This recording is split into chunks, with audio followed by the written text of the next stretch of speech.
مهم جدا. العراق كان يعيش في سجن كبير، كيف تمكن من الاختراق؟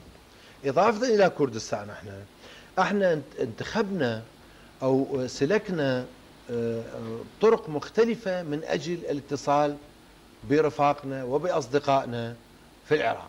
مثلا على سبيل المثال كان لنا شخصية معروفة اسمها طلعت قلي اللي هسه هو عضو برلمان في بغداد.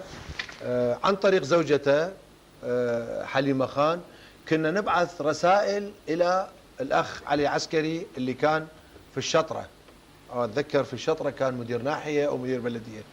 عن طريق الكويت ننقل الرسائل والأجوبة الأخ طلعت بعد ما زوجته ترجع من العراق ينقلوننا إلى الشام.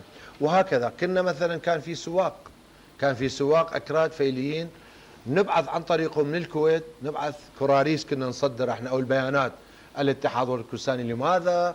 كل النشاطات اللي هذا كنا نستفاد من كل الوسائل، من كل وسيله.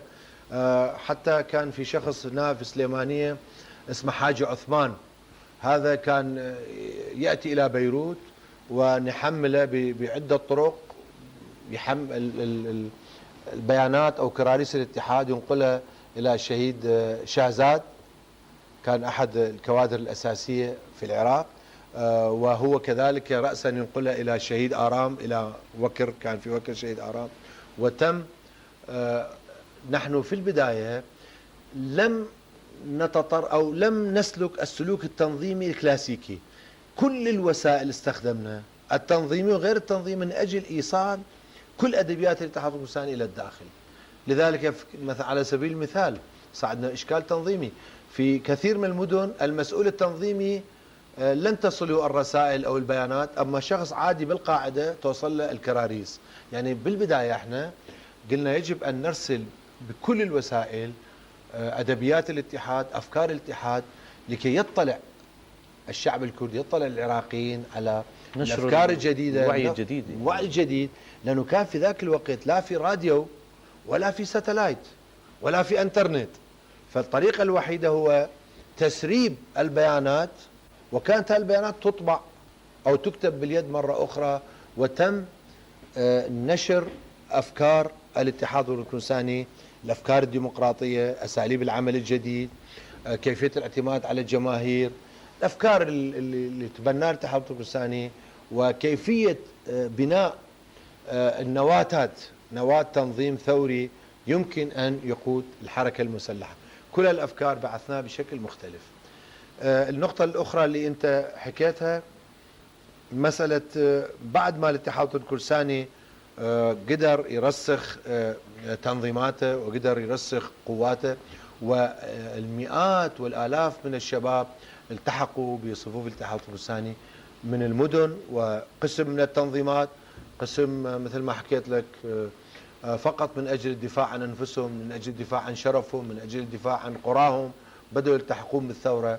وتم رويدا بدأ يتم تنظيم الناس وتعبئة الناس، وخاصة في تموز 77 رجع مام جلال ليقود الحركة هو بنفسه، لأنه بعد مرور سنة من اندلاع الثورة في سنة 77 أتذكر من بيروت راح إلى دولة أخرى، وقدر يتسلل عن طريق أكراد تركيا إلى كردستان ليقود العملية الثورية بنفسه. ومن رجوع إمام جلال أكيد يعني رأس الحركة يوصل إلى بين جماهيره، بدأ يتم تنشيط الحركة وتوسيع الحركة. وأنا أتذكر في تلك الفترة كان لنا بيشمركة من مناطق قرميان إلى مناطق بادينان إلى مناطق سوران، كل هالمناطق كان هناك تواجد للخلايا الثورية للبيشمركة، وبدأوا يعملون. مثلا أتذكر صار معركة استشهد به سعدي قيشكة ومجموعة من الشباب الآخرين، معركة حامية الوطيس، كانت معركة مهمة، مواجهة فيس تو فيس، وجه بوجه مع الجيش العراقي. يعني بدأ البيشمركة أحيانا يتصادمون مع تصادم مباشر مع قوات النظام العراقي، مع علم هذه التعليمات التعليمات كانت تقول اضرب واهرب، لا تقف في مكان واحد، بس عظمة وقوة البيشمركة وجسارة البيشمركة وصلابتهم وشكيمتهم أدى إلى أن يتصادموا مع قوات النظام العراقي وجه لوجه ودحرة في أماكن مختلفة. هذه الوتيرة من الأعمال بدأت تتصاعد، وبدأت الحركة الكردية تتقوى، ومن ثم تم تشكيل مثل ما أنت سؤالك هو نواتات الجبهة الكردستانية، لأنه احنا عرفنا أحد المبادئ بأنه لا يمكن الاتحاد الوطني الكردستاني لوحده أن يقود هذه الحركة الواسعة، لذلك بدأ الاتصال بالأحزاب الأخرى بالمجموعات الأخرى، وخاصة بعد خروج الحزب الشيوعي العراقي من التحالف مع النظام بدأ لملمة الصف الوطني العراقي والكردي، وتم إشراك القوى العربية الأخرى، القوى القومية العربية المعادية للنظام العراقي اللي كانت متواجدة في سوريا، بدأ تجميعهم والعمل سوية. نعم. طبعا بحلقة واحدة لا تكفي أن نتحدث عن المسيرة النضالية للاتحاد الوطني الكردستاني ونغطي جميع جوانب هذه المسيرة. أكيد. أدركنا الوقت ونشكرك على حضورك للبرنامج. ومشاهدينا الأعزاء، حتى نلتقيكم في حلقة أخرى، لكم منا أطيب التحيات والسلام عليكم ورحمة الله وبركاته. شكرا.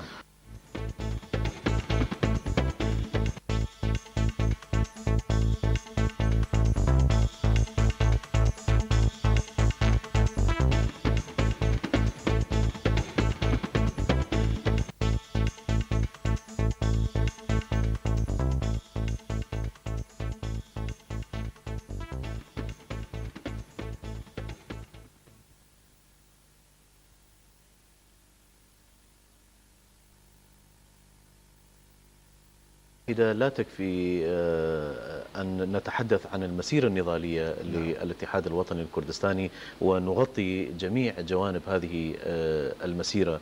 أكيد. أدركنا الوقت ونشكرك على حضورك للبرنامج. ومشاهدينا الأعزاء، حتى نلتقيكم في حلقة أخرى، لكم منا أطيب التحيات والسلام عليكم ورحمة الله وبركاته. شكرا.